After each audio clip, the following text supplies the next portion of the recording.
And shall we do introductions? Sunday. Sunday. What was that thing? What was that? Huh? What was that noise? So should we introduce ourselves for everyone out there? Yeah, we definitely can. Hello, everyone. My name is Sven Moyer. I do YouTube. I do Twitch on occasion, and far less than I did before. But you can find me on YouTube, Twitch, Blue Sky, technically on Twitter, but I don't check Twitter. And I think that's it. Go ahead and reach out to me. I'll be doing lots of other games in the future as well, though with less regularity than I used to, simply because I have a much larger workload these days. And how about you, Terry? I am Terry Candlestick, and you can find me on YouTube and Blue Sky. I'm cool to reach out to. You're good to reach out to me on Blue Sky if you want. I don't have Twitch or Facebook. I deleted Facebook and Twitch. Oh, not Twitch, sorry. Uh, I don't stream on Twitch. I meant Twitter. Twitter. I deleted those because they're cesspools. But you can reach out to me on YouTube and Blue Sky if you'd like. And I don't really do a whole lot on Blue Sky. I'm not much of a social media dude. But on YouTube, we're playing a lot of games, trying to figure out what I'm going to do next. And I'm trying to do some furry content on here, more furry, like RPG games, like Cat Quest. And I should really try to get more stuff like Lethal Company and uh, Helldivers 2. I should get more of that. But anyways, yeah. All right, sounds good. Let's go ahead and get on into it then, shall we? Let's do it. I stare into the rearview mirror. What? Watching for any signs of taillights in our wake. Yo, what was that? Wow. Was that like Flynn is the girl from Kung Pao? Wow. I stare into the rearview mirror.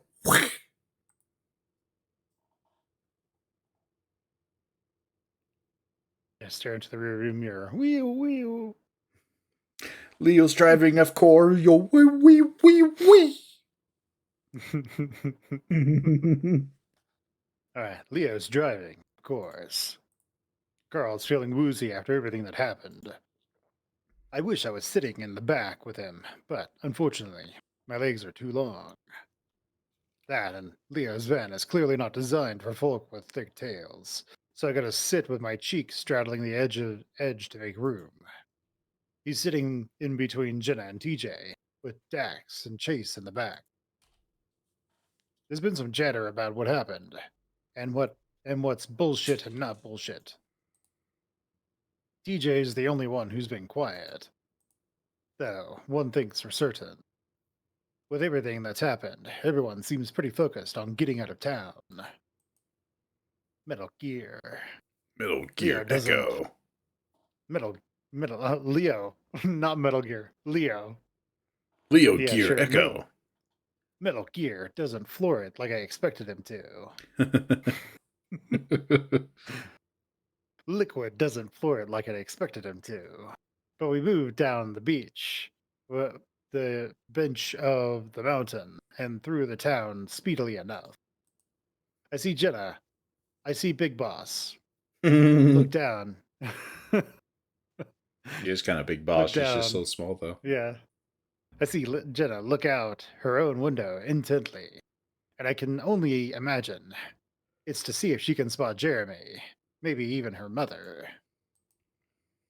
Dude, I don't feel good. Just got beat by a black widow, and he's been complaining less than you, Carl. Speaking of, how are you holding up, Otter? Chase gives a half-hearted thumbs up, the mustaled's forehead resting against the side of the window. Carl, just puke on the floor if you have to. I don't think Leo's gonna stop. Carl leans over and puts his head between his knees, groaning. That gets TJ's attention, and he starts rubbing the ram's back slowly. Good thing smoothies probably aren't too bad on the way out. TJ frowns. I turn the dial on the radio, but like the cell phone signal, I'm not getting anything. For now, I just turn up the AC and aim it up towards my face. My head's still throbbing up a storm. This feels like a dream, doesn't it?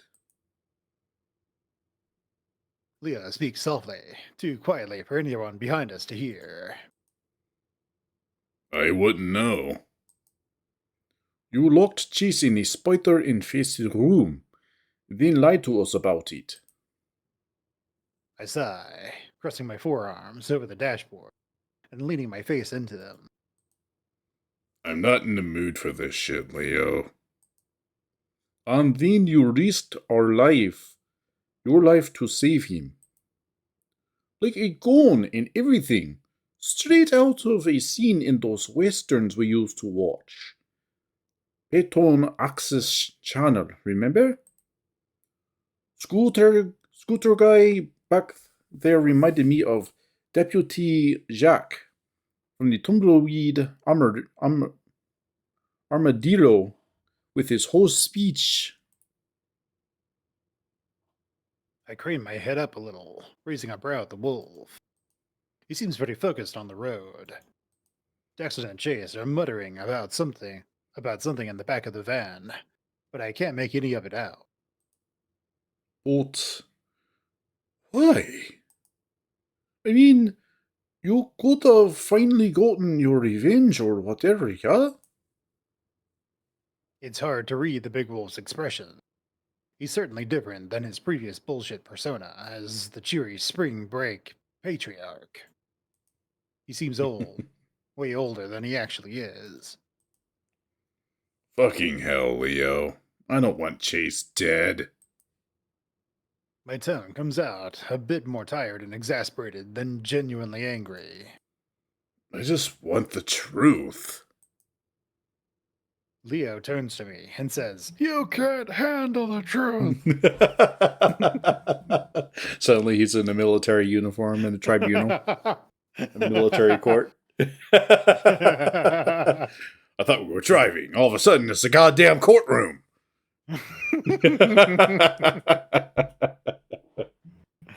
Leo lets out a large breath through his nostrils, then slightly nods. Yeah. To be honest, I didn't even think about Sydney when I set this up, all up, you know? Of course you didn't. Leo never really was one to dwell much on Sid's death, beyond saying he'd protect the rest of us because of what happened. Basically said shit was fucked up enough already, so you might as well try to stay positive and cherish what you got now. What he had was Autoras, so I'm sure that made it easier. There's a long pause. And. Hmm? Yeah.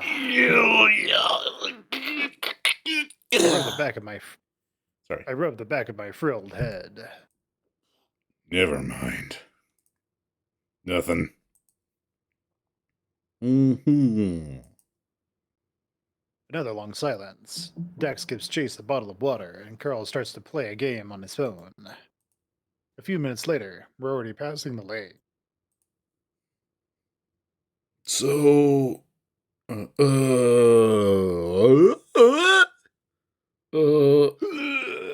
This.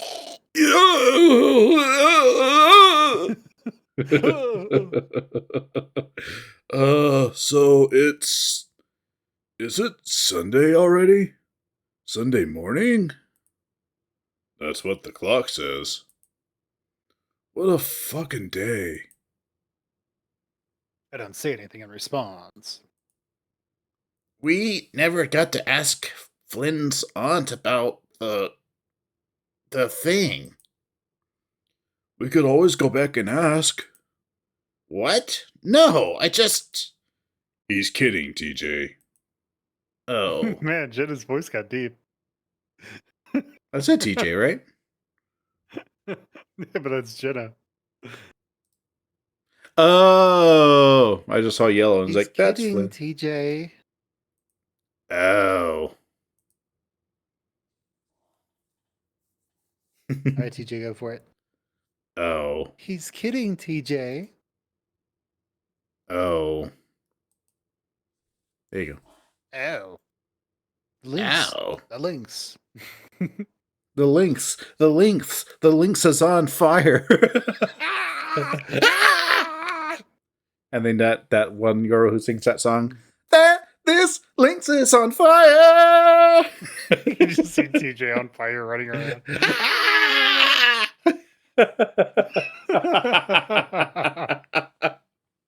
He just takes a stem. Feels good. It feels good. Takes a stim pack. Oh yeah, that's the stuff. Yeah. Link's TJ is a helldiver now.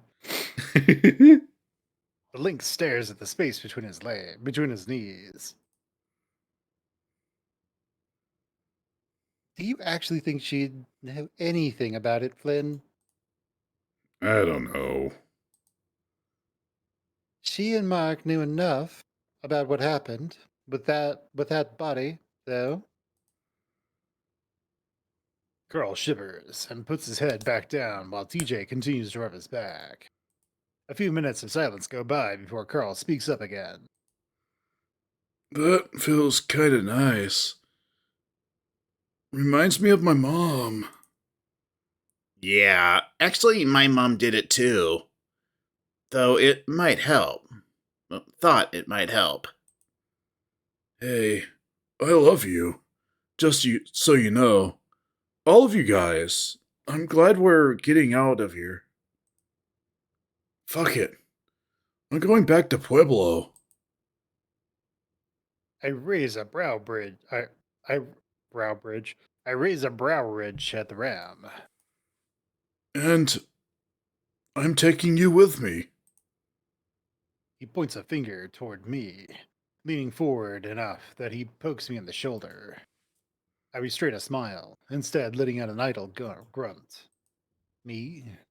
College. What a thought. The idea of being around guys my age, and Carl. I'm not even sure what the hell I'd major in. Definitely not fucking poli-sci. I squeeze my wrist, trying to refocus. I love you too, Carl. And everyone else. Just don't try to kiss him, otherwise he'll freak out and run away from you. He'll leave you abandoned in the car. You too, Captain Daxton. Captain? Oh, I was promoted. Cool. Daxton seems distracted, watching Chase stare at his own fingertips. Yeah. Chase affirms his love for everyone with groggy monotone. Jenna glances back at them before turning her attention out her own window. Leo doesn't say anything from the front, his focus solely on the road ahead of him. Are we at the clinic yet? Still about 20 minutes out. I watch the desert whip by us, for the first time feeling somewhat safe as the town disappears behind us. But, of course, it doesn't last long. What's that? On the side of the road there. Hmm? Leo turns his head in the direction of something on the curb up ahead. We all do. What is that? Oh my gosh! TJ covers his mouth. Carl sits up straight, trying to see. Leo slows down as we pass. There's Chase's car. All the windows are shattered. And there's Duke, lying a dozen feet away from the open door on the driver's side. And there, crouched over him, is something I can't explain. It's this image again. Hairless, body and limbs long. Way too long. The head comes up, and all I see are 3 holes with blood. TJ screams next to me, and Leo shouts something before stepping on the gas, slamming me into the back of my seat. I try to look back, but whatever it was is gone. At least, it's gone from where it was, because I see something move next to my window, and I turn to face it, and it stares back at me, and I look at it, and It it looks looks at at me. me, and I look at But it. only for a moment. But only for a moment. That thing, whatever the fuck it is, disappears almost the instant I register that it's there. I'm only staring out into the blackness of the desert. Still, 3 holes, eyes, and a mouth. I blink. Still, 3 holes, eyes, and a mouth blink back at me, and a sort of afterimage before that, too, vanishes. It's him! It's him! It's him! It's him! TJ reaches up and grabs my arms, claws out. I'm too shocked to even pull away as TJ leans forward next to me, staring out my window. At least I know I'm not the only one that saw it. TJ squeaks again when no one answers him. It's real? I don't know. Some kind of animal, maybe? I've never seen anything like that before. Dude could have had a disease? Lost all of its fur or something? Maybe Duke hit it? But it was walking! How was Duke here? He was back at City Hall! Maybe it dragged him? Faster than our car? How'd he get Chase's car? I still have the keys on me. That's impossible. Inconceivable.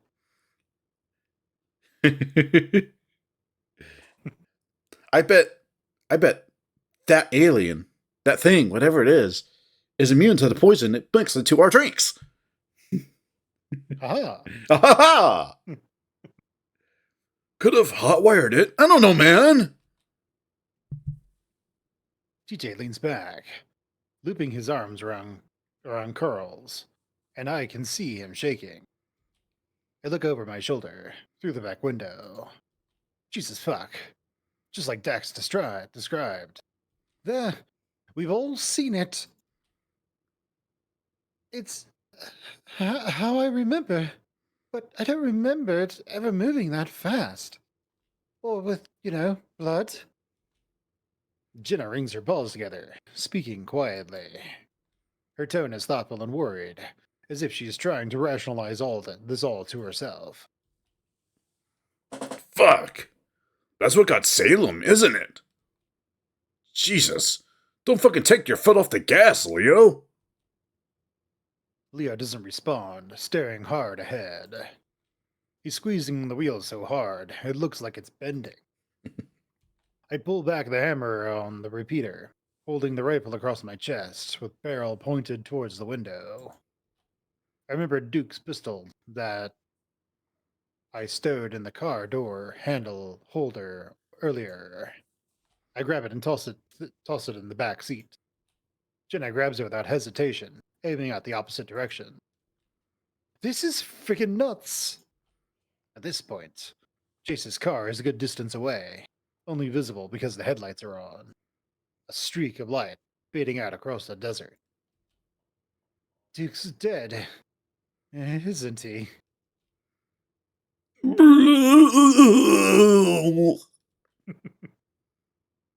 Some dry retching noises, followed by heavy splattering sounds, cuts me off. Carl is hunched over in the seat, head between his legs.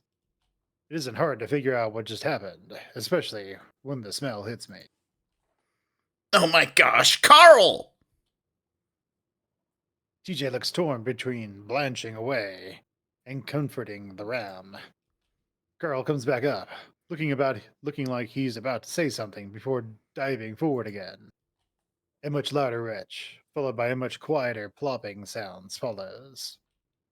I grimace, feeling my stomach roll. God. Daxton's looking up at them, a paw up to his nose. You okay, man? Carl keeps his head down a while longer, his fingers twisting into the fabric of his shorts. TJ tentatively rubs his back. I, I would have done it out the window. I don't want to open any of the windows now, though. It's okay, Carl. It's okay. Leo, are there any napkins up there? Leo, who's been silent up until now, remains silent. He's staring out the windshield hard, paws on the wheel in a death. Chase, meanwhile, is clutching at his chest, his eyes red and bleary. He leans forward, and the sound of something wet hitting the fabric doormat is audible throughout the cabin. Chase's puke sounds much less wet than Carl's. The wretch is more grotesque. I can practically feel the bile in my own esophagus. Dexton stops what he's doing and holds Chase. Fuck! The otter manages to exclaim between the bouts of puking. Drink some water! During all this, I'm glancing out the windows. Not head on, though, because I'm honestly fucking terrified I'm going to look straight into those eyes again. We drive in silence for the next 5 minutes, with no creature in sight, thankfully. But I don't know what to think right now. There's no way what I saw was some animal, like Carl implied. The way it moved, the way it crouched, and most of all, its face. I've never seen anything like it. At least anything, at least anything that's not a Halloween costume. Maybe, maybe one of the locals dressed up in that costume or something. Is this some sort of shitty prank show? Like that one on the science fiction channel. But then, how the fuck did it keep up with our car? Were we going that fast? Leo did slow down a little. I keep these thoughts to myself. Everyone looks freaked out enough without any more speculation. I feel trapped, like I'm stuck in a metal box I can barely move in, with a gun I can't aim. If this thing can outrun and rip at cars, nothing is safe. I just have to focus. We're on our way out, and soon I'll be safe in a clinic, police station, or an apl- or an applauding audience surrounded by a shit ton of cameras. If it It's like it's if just it's the latter, a Truman Show, an Echo with yeah, nightmares. if it's the latter, I'm decking the first fucker that comes out with a microphone. I try not to think about Duke by the car, Salem on the blankets, my aunt out there trying to keep everyone safe. With that thing, I shake my head, trying to stay watch for any sign of movement. Are you okay, Chase? TJ's arm is still around Carl's, the lynx craning his neck to peer back at the hunched over otter. I've never, I've never been so freaking scared in my life. But yeah, okay. Chase grasps at his throat and neck, wincing heavily. It's getting harder to breathe. Hold on, Chase. No. How can. Uh, what? The car lurches as Leo slows us down again. I squint my eyes, attempting to peer past the glare of the headlights, reach and into the darkness beyond. But I don't see anything, just the road stretching ahead of us. From the back seat, Chase's croaking, high-pitched voice pipes up. What's wrong? Leo is quiet for a moment, his face blank, ears twitching. I don't. Leo turns in his seat, looking out the passenger window, then his own. I'm heading the right way, right? Why'd we stop? TJ sounds panicked. The Lynx turned around in his seat as he stares out the back window. It's the first time I've seen him in a car without his seatbelt on. Leo goes silent. I look at befuddlement crossing his red and white muzzle. He's looking to the mountains that surround Echo Canyon. We aren't. Look! Jenna scoots forward to the edge of her seat, pointing to something outside. Those hills, those were on the right side a while ago. We must have looped around. But we've been going straight this whole time. The only way we'd be going back this way is if we got turned around when we hit the main highway. But we haven't hit the main highway, have we? Chase presses his furry cheek against the window, his tired eyes bulging. What in the goddamn? He trails off. So we just seamlessly transitioned from going one way to going the other without any of us noticing? No. Leah must have gotten off and turned around on that side road that I... No, there's no way. While trying to lean forward to get a better look at the mountains, Leo's elbow pushes down on the horn. TJ gasps, digging his claws into the fabric of his seat. Please don't do that. It was an accident, I swear. Okay, let's just be quiet, okay? Leo? We're going the wrong way. Jenna speaks as calmly as possible, clearly aware that the tension in here is getting increasingly high. Leo brings the car to a hard stop, throwing me forward into my seatbelt. Then he does a quick three-point turn, shoving me right, then left, before I'm smacked into the seat as Leo accelerates again. I hear a soft thunk of flesh on glass, then a groan from the back. Chase rubbing his face with the sore-looking nose. Injury upon injury. Sorry, Chase. You okay? No. He responds back hoarsely, sinking further into the scratchy fabric of his seat. Oh, same. Dexton does a curt nod. The wolf clutches the steering wheel with an iron grip. We both stare out the windshield, eyes to the horizon. Nobody says anything for a while. Even in the silence, I can feel the growing unease from those behind us, the trembling of muscles, clicking of claws. I try to block it out, to just focus on watching what's ahead.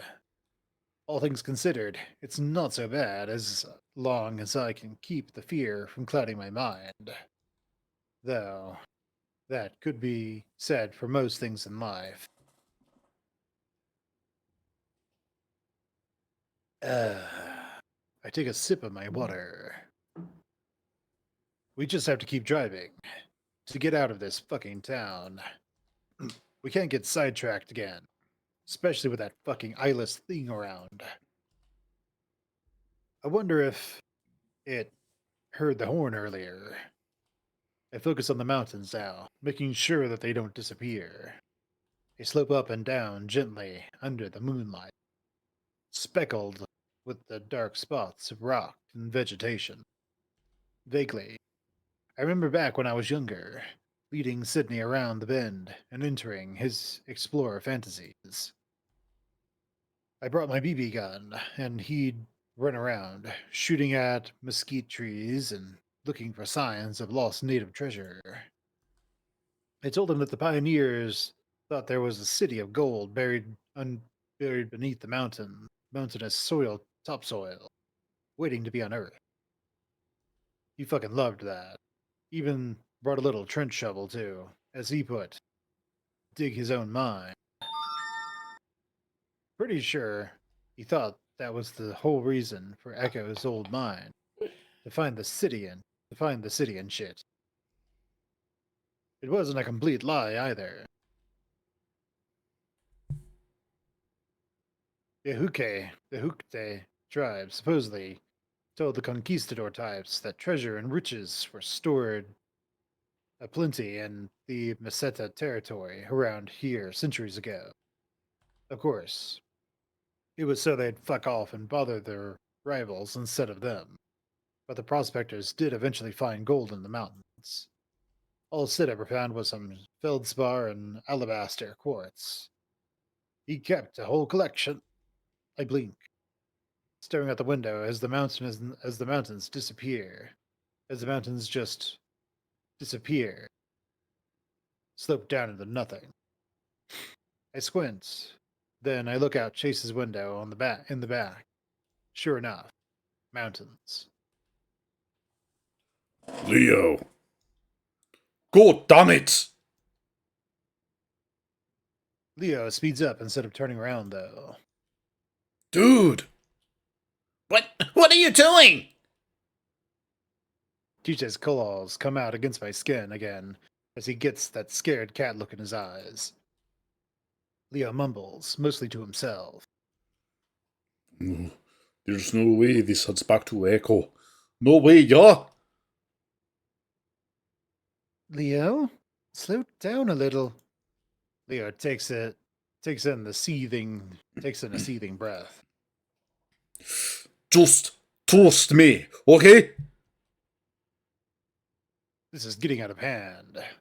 But I honest to God, don't have a fucking better idea. I'm gonna keep going until I see that car we passed. Judging by the silence, no one has any better ideas. Fuck knows I don't. Another minute of driving, more awkward silence, then Leo hisses through his teeth. Straight ahead of us, a sign. Oh, what? How in the shit? Echo Mine. Danica entrance. That's on the other side of town. I say this as if it cannot possibly be where we're at, though there it is. It stands about 8 feet tall, faded wood with the Fitted wood. that faded wood with that touristy Wild West font placard that the county commissioned a couple of years ago. The sign's only readable because our headlights are right on it. The original solar face lights having been destroyed by junkies a year ago.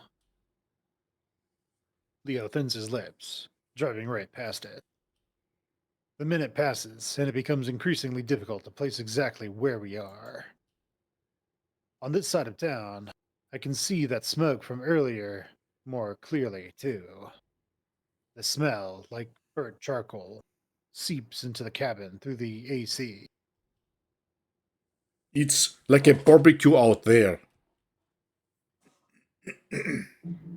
Leo lets out a worried bit of laughter, though the wolf begins to pull off to the side of the road, only to flip around and go the other way again.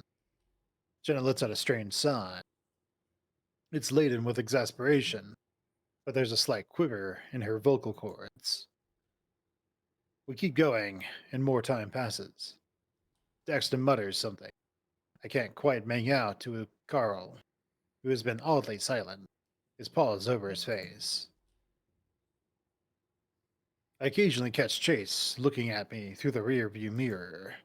Despite his shit with the spider bite, he looks more, animated than I've seen him in a long time. There's a lot less staring off into the distance, and more active grimacing, muttered softcore swears, and a darting gaze. I never realized how yellow his eyes were before, Were they always that bright? More time passes, and as we round a bend, Jenna crawls halfway into the mid-seat console and points ahead. That's what Duke and Chase's car was. It's not there now. How can you tell? Daxton keeps craning his neck to see past me. The corner looks familiar, but where's the car? I remember that thing. Its silhouette was outlined against the group of pinyon trees by the guardrail. TJ makes a whining noise. I recognize it too. There's no broken glass, tire marks, or blood, though. Absolutely no remnant of the memory to be found. God. There's nothing there. Leo speaks softly, as if talking to a child. It's unclear whether he's glad or upset that the grisly scene is straight up gone. That doesn't make any sense. Oh, jeez. I look out the window. I'm just gonna watch the mountains. Let us know if they decide to flip around. Is that coming from the game? No, I think that's your phone. What the hell? Oh. That's weird. Oh. My headphones have a low battery. Great. My phone's set to silent, so it shouldn't be making any noise.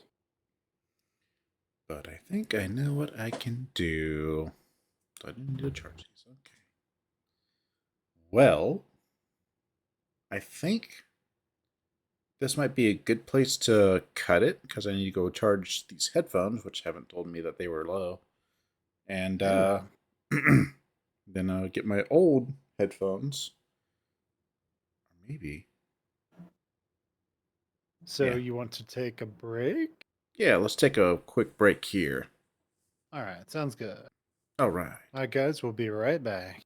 Right back after these messages.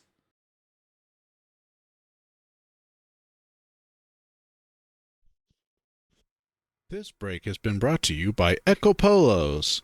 If you're looking for high-quality polos made from the finest of fibers, look no more than Echo Polos.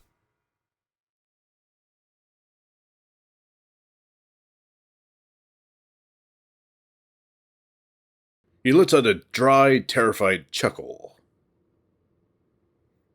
Jenna returns to her seat, her eyebrows scrunched. It's like we're stuck in some kind of a loop. Heh. Jenna gives Daxton an inquisitive look, seemingly baffled. Anyone could find humor in this. What? What? It's just, well, it's nothing. Go on. We've got time apparently. Yeah, exactly. I mean, he exhales, shaking his head. In Ad Astra, Carl groans. Carl groans, his displeasure muffled by the pause over his face. Some kind of was always the go-to line of Captain Amicus whenever he encountered something he didn't quite understand. Dexton leans his head back, his bald noggin pushing into the headrest. Some kind of alien transporter, some kind of time paradox, some kind of matter replicator, some kind of reproductive goo, and so on. And how does this help us now? Well, well, I don't think it does. It's just sort of funny, I guess. It's like I'm in an episode with a group of wacky characters. Wacky, huh? Jenna responds, monotone, as she returns her focus to the window. I'm just really glad I'm not alone. No one speaks after that. As the truck's engines. I don't know why Chase is narrating. As the truck's engines pulls us up another hill. I see something come into view through the clearing of cacti. Oh, fuck me gently. Come on, Donica Insurance. No! TJ whines. Leo slows down more and more until we come to a gentle stop. We sit there in silence, staring at the faded text and the gravel trail that leads into the canyon head. Leo starts muttering darkly to himself, looking out the windows, then at the dashboard. I don't ask him if he's okay. I know what the answer is. TJ continues to make soft whimpering sounds, like he's trying not to cry. It's okay. It's just dark. And we're going off-road somehow. Leo whispers whatever comes to mind to explain what the fuck is happening. Carl still has his head down in his paws, completely quiet. He could be asleep for all I know. Then, I guess he wasn't asleep. I think about suggesting that maybe we should just wait until morning in the car. But as I open my mouth, I hear a scratching noise towards the back of the car. TJ's ears perk up, which lets me know that I'm not the only one. Instinctively, I turn around in my seat. Bits of glass fly into my face, and the next thing I know, I'm down in my seat, head down with my rifle raised towards the hole. Get down! I just start, "Arr! Get down!" Carl Oh, did you ducks not and hear? Jenna- Did you not hear me say get down? I think you Or- peeked. Oh, Carl ducks, and Jenna Yeah, let me and say it TJ again, then. lurch away. Get down! Carl ducks, and Jenna and TJ lurch away to their respective sides of the car. TJ accidentally opening his car door and nearly tumbling out. Close the door! Close the door! Carl manages to get a hold of the Lynx and try to tug him back upright as TJ cries, flailing around. I can't get a good shot, Carl's big head bobbing up and down as something moves around outside towards the newly opened car door. A shot rings out, though not from me. A wide-eyed looking Jenna holds her smoking pistol up and fires again. The sharp crack reverberates throughout the cabin, and once more, Carl, very much awake now, slams TJ's door shut and screams at Leo. Go, go, go! Leo's already on it, and I feel the car jolt forward. Then I'm bouncing up and down in my seat as we go off-road, Leo not bothering with the three-point turn this time, instead going for a full U-turn. We're back on the asphalt and speeding down the road when I feel it's safe enough to raise my head back up and look out the back window. For a moment, I'm terrified that I'm going to find that thing crouched on the trunk, staring at us. But instead, all I see is it crouched on the trunk, staring at us. But instead, all I see is a giant hole through the back window, remaining glass jagged. Oh God, are you guys okay? Daxton looks back and forth between us and the road behind the van. Chase, meanwhile, looks like he's about to throw up again. His muscular features are scrunched in a tight grimace as he presses himself against the seat. I sit up fully, keeping my sights trained on the back. Yeah. I yell at him over the sound of the car and the wind whistling around behind me. Jenna, did you get it? I don't know. Carl is bent over in his seat, too, brushing glass from his hat and hoodie. I look at TJ, who's still crouched over in his own seat, covering his head. Bits of glass are scattered on the back of his head. I pick some of the pieces out from the fur on his neck and lean over him. TJ? Are you all right? TJ shudders and doesn't say anything as Jenna plucks some of the shards from underneath his collar. What was that? Daxton shuts back at us, staring through the window. Fuck if I know. I don't want to think about what I actually think it was. I just need to be ready if it comes again. Leo keeps hitting. Leo keeps up the high speed, hitting some of the potholes hard enough that I'm worried we're going to get flat. Then we'd be in some real deep shit. We drive on for another 5 minutes in silence. Then the sign appears in front of us again. This time no one says anything and Leo doesn't bother turning around. I watch out my window as we fly past the historic path. Nothing happens. All I see is the tall piece of wood with the broken lights, and all I hear is the wind whipping around us. Jenna keeps a paw on TJ's back as he remains hunched over. The other is still holding Duke's pistol. Carl sits quietly, staring at his window. On the bright side, the bashed-in back window has diminished the smell of sick, but the smoke smell is stronger than ever. Sparse dots of light show up on the horizon, indicating where Echo is. That's when Leo speaks up. Alright, that's it. We're heading back to my place, shutting off all the lights, locking the doors, and eating toaster pastries until this all blows over. It's not the worst plan in the world for sure, but we should really be going to the pub. There, we can get a pint and wait for this to all blow over. And all the angry backers will surely beat the shit out of whatever that thing is. I guess we have to. I'd rather not meet the same fate as that guy on the blankets. Yeah, I reckon that's sound. I shift myself onto one knee in the seat, the old thing creaking under my weight. I have to hunch low so that my head isn't smushed against the ceiling. I just have to pray that Leo doesn't hit any sudden big bumps. There's a sinking feeling in my stomach at the thought of going back to Echo. Part of me wonders whether Duke and Chase's car are still there. We just imagined the whole grisly scene.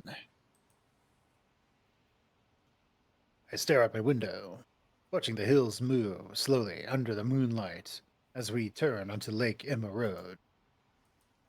Maybe taking one of the mountain roads out of town would be worth it, whether we'd have enough gas when it happens. Dots.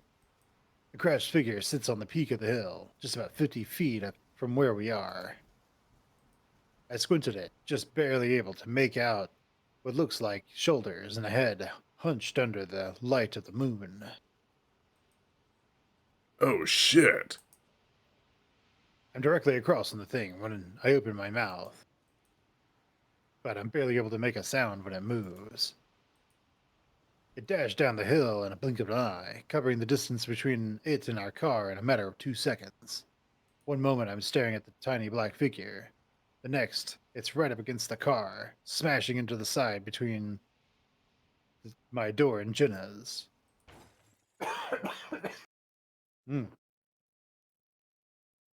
My head smacks into the glass and I see a flash of white.